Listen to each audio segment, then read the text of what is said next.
Olá, boa tarde. O cardeal Dom Serafim Fernandes de Araújo, se estivesse vivo, teria completado 100 anos nesta terça-feira, dia 13. A Arquidiocese de Belo Horizonte preparou uma programação especial para homenagear ele, que foi arcebispo de 1986 a 2004. A Arquidiocese de Belo Horizonte celebra a partir desta semana os 100 anos de nascimento do cardeal Dom Serafim Fernandes de Araújo. O Santuário Arquidiocesano da Santíssima Eucaristia, Igreja Nossa Senhora da Boa Viagem, recebeu nesta terça-feira uma ação de graças que deu início às homenagens. Nós hoje, no dia do centenário do nascimento do cardeal Dom Serafim Fernandes de Araújo, abrimos um ano de celebrações, exatamente para percorrermos páginas importantes de sua vida na história da Arquidiocese com grande importância e relevância. Dom Serafim foi o terceiro arcebispo metropolitano.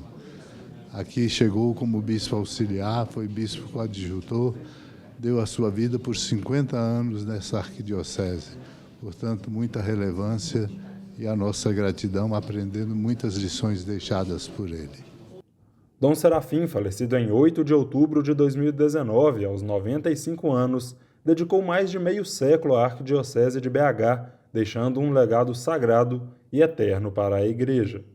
Dom Serafim foi um homem que marcou a história da Arquidiocese de Belo Horizonte, com o seu jeito peculiar de ser no mundo. Então, todo mundo que conheceu Dom Serafim fala muito bem dele e realmente ele é muito lembrado por todos os belo-horizontinos, por toda a nossa arquidiocese com muito amor, com muito carinho.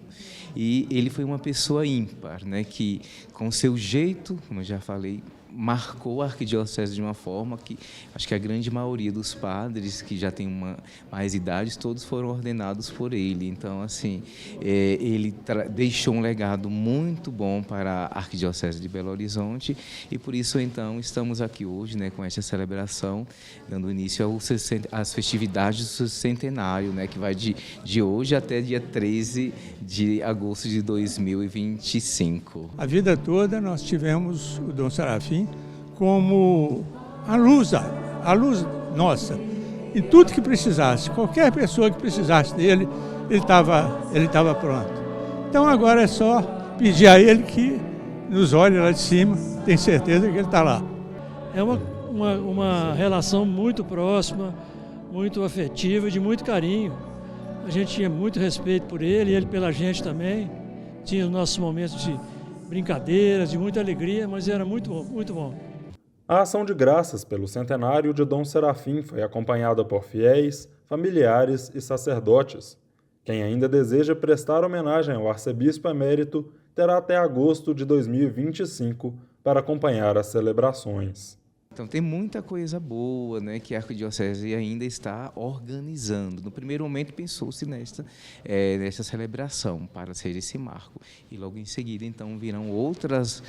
tem gente pedindo reprise dos programas dele na rádio, tudo. Mas a Arquidiocese ainda está organizando e daqui a pouquinho teremos muita coisa boa. E ainda nessa terça-feira, a Igreja celebrou Santa Dulce dos Pobres, a santa brasileira canonizada pelo Papa Francisco em 2019. Eu fui até lá conferir. Na paróquia dedicada à santa no bairro São Lucas, em Belo Horizonte, o arcebispo metropolitano de Belo Horizonte, Dom Valmor Oliveira de Azevedo, presidiu missa para recordar aquela que deu a vida em prol dos pobres e sofredores. Celebrar a festa de Santa Dulce é reavivar no coração nosso, como cristãos, discípulos e discípulas de Jesus, o amor aos pobres. O amor aos pobres é uma tônica fundamental na vida cristã e para que nós possamos viver com autenticidade o seguimento de Cristo. Por isso ela nos inspira e nos convida nesse caminho. Que ela seja inspiração para toda a nossa igreja e para a nossa sociedade, para que a sociedade cuide da vida e dos pobres. A missa dedicada à Santa Dulce dos Pobres marca o fim do período da novena, realizada pela paróquia com o objetivo de homenagear a religiosa baiana. Santa Dulce é um exemplo de verdadeira esperança e confiança em Deus. sempre foi uma santa muito baixinha, mirradinha, sempre muito doente, mas tinha uma força e um vigor que eram sobrenaturais. Força esta que ela conseguiu pela oração, pelas penitências, pela união com o Senhor. Para os fiéis, Santa Dulce dos Pobres é uma importante intercessora na fé. Muita alegria, muita satisfação, fico muito feliz por ter Santa Dulce dos Pobres, né, com a gente, né? Todo mundo ama ela, eu amo ela de coração. Santa Dulce representa tudo para mim, eu escolhi como minha madrinha, Santa Dulce dos Pobres. Santa Dulce dos Pobres nasceu em Salvador, na Bahia, em 26 de maio de 1914. Sua caminhada religiosa teve início em 1933, quando foi aceita como noviça na Congregação das Irmãs Missionárias da Imaculada Conceição da Mãe de Deus, em São Cristóvão, no estado do Sergipe. Uma moça do nordeste do nosso país, ela foi curada de uma hemorragia quando ela estava grávida, que ela estava desenganada pelos médicos. Mas, para a intercessão de Santa Dulce, através da devoção de um padre, a hemorragia curou milagrosamente de uma hora para outra. O segundo milagre de Santa Dulce foi a cura da visão de um homem que estava cego. Ainda hoje, quando analiso as córneas deste homem, ele não poderia enxergar. Mas graças à intercessão de Santa Dulce, hoje ele consegue ver, consegue trabalhar. A vida de Santa Dulce é um exemplo de fé, resiliência e caridade. Eu nasci com hidrocefalia, mielomeningocele, e a vida inteira, né, vivendo milagres. E agora, em junho, né, dia 30 de junho desse ano, eu literalmente perdi, né, os movimentos das pernas. E assim, começou a novena, né, no dia 5. Comunguei e aí pedi para ela me curar. E aí no dia 6, no meio do caminho, eu percebi que uma parte da minha perna eu sentia. E eu tenho certeza que foi Santa Dulce que fez isso na minha vida. O grande milagre da minha vida é a saúde. Então devoto a minha saúde à Santa Dulce. Devotos e fiéis estão convidados para a festa da padroeira de Belo Horizonte, Nossa Senhora da Boa Viagem. A programação especial iniciou no dia 6 de agosto e acontece até amanhã. O repórter Pedro Geliné, que está lá no Santuário da Santíssima Eucaristia, Paróquia da Boa Viagem, vai dar mais informações para a gente, né, Pedro? Boa tarde. Exatamente, Fernanda. Boa tarde a você, boa tarde a todos que acompanham o Horizonte Notícia. Eu estou aqui no Santuário Arquidiocesano da Santíssima Eucaristia, a paróquia Nossa Senhora da Boa Viagem, onde já está sendo realizada, como você mesmo disse, desde o dia 6 de agosto, a festa da padroeira de Belo Horizonte. Mas quem vai trazer mais detalhes sobre a programação, principalmente de amanhã, é o padre José Marques Júnior. Ele é o reitor e pároco aqui do santuário. Boa tarde, padre. Primeiro, eu gostaria que o senhor explicasse para a gente, falasse um pouquinho o que vai ter aqui amanhã no santuário. Boa tarde. Boa tarde. Então, o que teremos? Muito louvor a Deus, né? Porque cada Eucaristia, Eucaristia significa ação de graça. Então, teremos várias ações de graças a Deus, pela poderosa intercessão de Maria, a Senhora da Boa Viagem, que é a padroeira da nossa querida cidade de Belo Horizonte. Então teremos várias missas, teremos um abraço simbólico aqui à praça, né? Agora reconhecido oficialmente como Marco Zero. Então teremos um abraço simbólico, teremos muita ação de graças a Deus por este dia, mais um dia 15 de agosto do ano 2024. E teremos também a procissão luminosa, né, saindo, a tradicional procissão, saindo da Praça da Rodoviária. Fala um pouquinho pra gente dela também, por favor. Exatamente, a partir das 16 horas teremos a concentração lá na Praça da Rodoviária com a recitação do Santo Terço. E logo em seguida, às 17 horas, sairá a procissão de lá, a procissão luminosa. Então, portanto, quem for à procissão, leve a sua vela para que possa acendê-la para em todo o percurso que for percorrido pela Afonso Pena até aqui no nosso santuário, fique bem bonito, iluminado com a presença, claro, dos fiéis, mas principalmente do Espírito Santo de Deus. E também teremos aqui no santuário uma celebração solene presidida pelo arcebispo de Belo Horizonte, certo? Isso, exatamente. Assim que a procissão chegar aqui, mais ou menos às 18 horas, iniciaremos a solene, né, a missa solene de ação de graças a Deus pela intercessão de Maria, Senhora da Boa Viagem. Padre, gostaria que o senhor explicasse também por que o dia 15 de agosto é marcado como Dia da Padroeira de Belo Horizonte? Então, como em outras paróquias, outras cidades aqui vizinhas a nós, né, como Caeté, que é Nossa Senhora do Bom Sucesso, lá em Lagoa Santa, Nossa Senhora da Saúde, que é feriado aqui também, não é feriado, é feriado municipal, mas para nós é dia santo, né? Então, Nossa Senhora da Boa Viagem, por causa de Fernando Homem del Rey, um português que trouxe há mais de 300 anos, veio para terras mineiras e trouxe essa pequena imagem de Maria para abençoar a sua viagem de Portugal até aqui. E aí hoje, então, estamos comemorando todos os dias 15 de agosto de cada ano a padroeira de Belo Horizonte, que é Nossa Senhora da Boa Viagem, mas para a igreja, oficialmente, é comemorado Nossa Senhora da Assunção. Mas como Maria tem vários títulos, aqui de maneira especial o nosso título de Maria a ser comemorado no dia de amanhã é Maria, a Senhora da Boa Viagem, padroeira de Belo Horizonte. Padre, para finalizar, gostaria que o senhor deixasse um convite para quem está assistindo Horizonte Notícia para vir aqui amanhã no santuário, poder presenciar, né, a festa da padroeira. Exatamente, venham então comemorar conosco, teremos missa 7 da manhã, 8h30, 11, 13, 15 horas e depois a concentração lá na Praça da rodoviária, seguida de procissão e a missa solene com o nosso arcebispo. Então venha rezar, venha nesse dia que é dia santo, não é feriado. Para um bom católico é dia de celebrar a sua fé nesse dogma de Maria, Maria assunta ao céu. Então, no nosso caso, Maria foi assunta ao céu, é a Senhora da Boa Viagem. Ela que fez a viagem dela, intercede pela nossa viagem quando for o dia da nossa viagem para o Pai, de voltarmos para o Pai. Excelente, muito obrigado, padre. É isso, Fernanda. Fica então o convite, lembrando que a Igreja da Boa Viagem fica aqui na Rua Sergipe, número 175, bairro da Boa Viagem, aqui no centro, na região centro-sul de Belo Horizonte.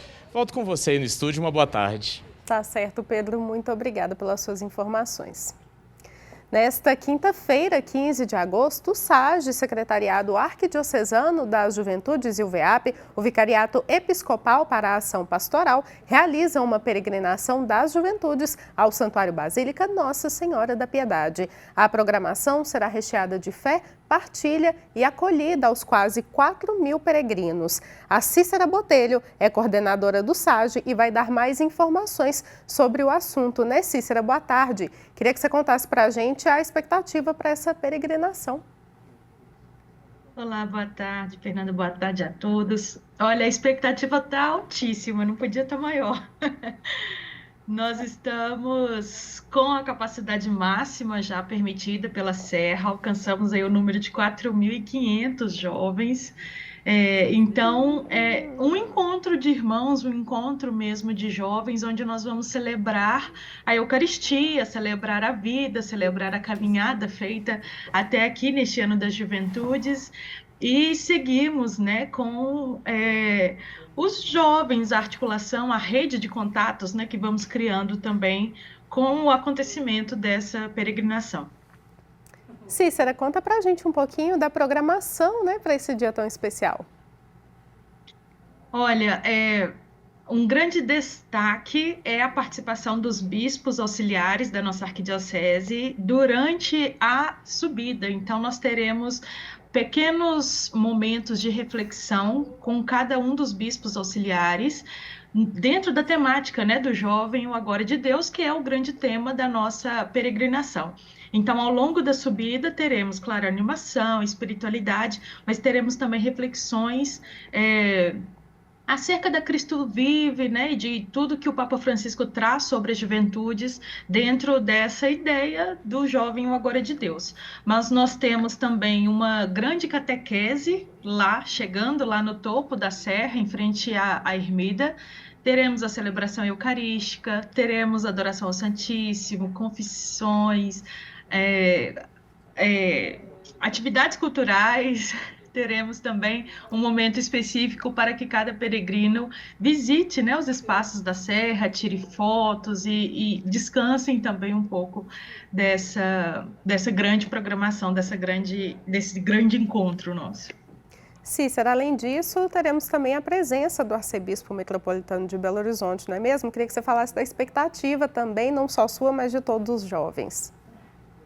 Sim, estar com Dom Valmor, né, que tem sido um grande apoiador desse ano das juventudes, um grande incentivador, desse ano da juventude, de todas as atividades que fizemos até aqui. Então é um grande momento, né? Um grande reencontro nosso com o pastor, com o nosso pastor. E ele celebra a Eucaristia das 11 horas, que é o ponto alto da nossa peregrinação, e fica ali um pouquinho com a gente, né? Também celebrando este encontro, esse reencontro, né?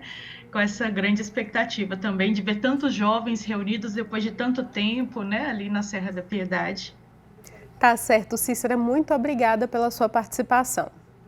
E eu que agradeço o convite. Até mais. Chegou a hora de ver a previsão do tempo para hoje em algumas regiões do estado. Em Belo Horizonte, nesta quarta-feira, o dia será de sol com a presença de algumas nuvens. Não há chance de chuva. A temperatura mínima foi de 9 graus e a máxima pode chegar a 25. A umidade relativa do ar varia entre 30% e 76%. Em Juatuba, na região metropolitana, o tempo se assemelha com o da capital. O dia será de sol com a presença de nuvens, sem chuva. A temperatura mínima foi de 9 graus e a máxima pode chegar a 26. A umidade relativa do ar varia entre 26% e 83%. Em Araújos, no centro-oeste de Minas, também não há possibilidade de chuva. O dia será de sol com algumas nuvens. Há grande variação de temperatura. A mínima foi de 8 graus e a máxima pode chegar a 24.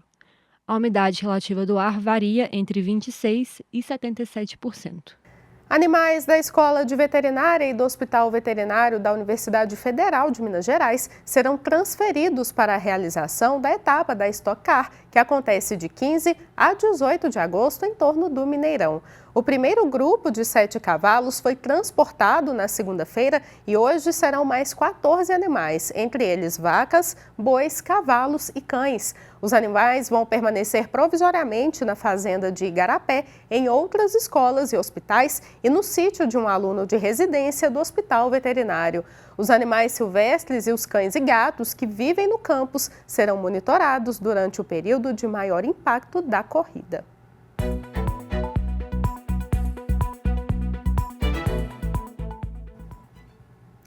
E a realização da prova da Stock Car tem gerado polêmica, não só pelo corte de árvores no entorno do estádio, mas também pela poluição sonora e transtornos no trânsito. Afinal, quais são os direitos e deveres de quem mora próximo ao local, incluindo os animais? A advogada Juliana Bento é quem vai conversar comigo sobre esse assunto. Ei, Juliana, boa tarde. Boa tarde. Tema polêmico, né? Polêmico. Moradores do entorno, inclusive, já estão reclamando, né, sobre impedimentos para acesso e estacionamento na porta de casa. Como é que eles podem proceder nesse caso? Cabe recurso? Pois é, o recurso ele já foi feito, o Ministério Público interviu a favor dos moradores. Mas a decisão da Justiça ficou no sentido de que o interesse público, né, de promover a cidade, de trazer aí uma evolução, de trazer Belo Horizonte para um cenário, os empregos a serem gerados, a renda a ser gerada, o interesse público aí suplantou o interesse individual. Então, infelizmente, nesse caso, os questionamentos já foram feitos. Aquelas pessoas que sofrerem algum dano que seja individual, comprovado, devidamente comprovado, elas vão poder ir requerer judicialmente o ressarcimento por isso. Mas todos os procedimentos, esses questionamentos foram feitos antes da própria prova. Por exemplo, houve um movimento muito grande contra o corte de árvores, por exemplo, e as empresas que estão aí envolvidas na promoção da Stock Car se comprometeram a trazer, por exemplo, replantio de árvores em outras regiões. Então, infelizmente, as pessoas aí ficaram um pouquinho prejudicadas, né? Vão ter muito a reclamar. Juliana, também tem a poluição sonora, né? Como é que esses moradores podem proceder nesse caso? Pois é, infelizmente também, é o mesmo sentido, gente. Como as pessoas levaram questionamento e a Justiça já se pronunciou que aí o interesse coletivo vai ser maior do que o interesse individual, e as pessoas tiveram tempo para se organizar, elas vão ter que ou conviver, infelizmente, com a poluição sonora, ou talvez se organizarem para estarem ausentes dessa região, procurando, por exemplo, casas de pessoas próximas durante a realização das provas, porque a gente sabe aí a poluição sonora que essas pessoas virão a sofrer. Agora, aquelas pessoas que sofrerem danos diretos por essa poluição, que venham a comprovar, vão poder também questionar isso judicialmente. E outro ponto importante diz respeito à poluição sonora e aos animais que residem no hospital veterinário ali da UFMG. Alguns já começaram a ser transferidos, como nós falamos aqui. Essa transferência de espaço, ela tem custos, né? Cabe ao hospital, por exemplo, pedir um ressarcimento desses gastos, como combustíveis e materiais? Sim, claro, esse pedido vai poder ser feito, né? E se a justiça entender que devido, né, ao meu ver, parece que mais do que correto o ressarcimento desses custos, porque a universidade está ali há quantos anos e o evento é um evento posterior. Eu acredito que sim, o judiciário vai sim manifestar no sentido do ressarcimento de todos os danos sofridos, de todo o prejuízo sofrido pela transferência dos animais. Mas, como eu disse, o entendimento que ficou sedimentado é que o interesse público, nesse caso, vai suplantar o individual, mas aí há um dano evidente, que é o dano, o prejuízo, o gasto com a transferência dos animais. Mas aí o hospital vai ter que recorrer ao judiciário para o ressarcimento desses valores. E depois da prova, Juliana, se houver dano, por exemplo, à saúde dos animais que não foram transferidos, né? Quais ações aí os organizadores podem estar sujeitos, por exemplo? Pois é, comprovado que o dano sofrido pelo animal, o adoecimento eventual, tenha realmente relação a um nexo de causalidade com a realização da prova, o hospital também vai poder pedir um ressarcimento, né, dos gastos eventuais majorados em razão do cometimento que vieram a sofrer esses animais. Eles vão poder recorrer junto à Prefeitura de Belo Horizonte e, caso a Prefeitura não consiga conciliar com eles, eles deverão procurar o Judiciário para ressarcimento dos gastos a que eventualmente tenham que ser atribuídos à doença, qualquer doença que esse animal venha a sofrer, infelizmente. Tá certo, Juliana. Muito obrigada pela sua participação. Até a próxima. Você está vendo o QR Code aí na tela? Aponte a câmera do seu celular para ter mais informações e se tornar um membro da família dos devotos de Nossa Senhora da Piedade.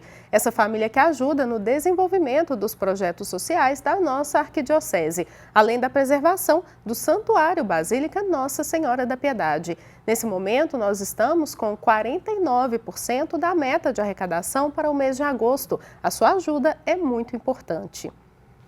Você pode sugerir assuntos para discutirmos aqui no Horizonte Notícia. O nosso número de WhatsApp é o 319-9680-2910. E para vocês reverem as reportagens que foram ao ar hoje, acesse o nosso canal no YouTube, que é o @Horizonte Notícia TVH.